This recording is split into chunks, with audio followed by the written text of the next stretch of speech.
Friends welcome my channel. இன்றைக்கி நம்ம செம்பருத்தி பூவில் சட்னி எப்படி செய்யலாம்னு பார்க்கலாம். இதுக்கு ஒரு 4-10 செம்பருத்தி பூ எடுத்திருக்கேன். இதோட காம்பு எடுத்துருங்க. இது கூட செம்பருத்தி பூ டீ கூட வச்சு சாப்பிடுவாங்க. தலைக்கு எண்ணெய் காய்ச்சிக்குவாங்க. நிறைய பெனிஃபிட்டில் செம்பருத்தியில் சட்னி செய்யலாம். ஒரு கடாயில் கொஞ்சம் தேங்காய் எண்ணெய் சேர்த்துக்கோங்க. 1 ஸ்பூன் உளுத்தம்பருப்பு, 1 ஸ்பூன் கடலைப்பருப்பு சேர்த்து வறுத்துக்கோங்க.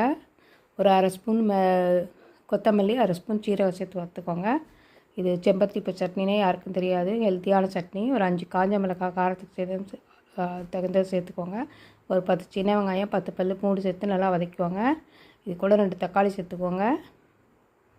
இப்போ இது கூட கொஞ்சம் புளி, உப்பு சேர்த்து நல்லா வதக்கிக்கோங்க. ஆற வச்சுட்டு இது நல்லா வதங்கினோடனே அடுப்பை நிறுத்திட்டு ஒரு 10 செம்பருத்தி பூ சேர்த்துக்கோங்க. அடுப்பு ஆன் பண்ணிட்டு சேர்த்துக்காதீங்க, அந்த ஹீட்லேயே வதங்கிடும். லேசாக வதங்கினா போதும். இப்போ பாருங்கள், சூப்பரான செம்பருத்தி பூ சட்னி ரெடி ஆகிடுச்சு. பிடிச்சிருந்தால் லைக் பண்ணுங்கள், ஷேர் பண்ணுங்கள், கமெண்ட் பண்ணுங்கள், சப்ஸ்கிரைப் பண்ணுங்கள். தேங்க்ஸ் ஃபார் வாட்சிங். சூப்பராக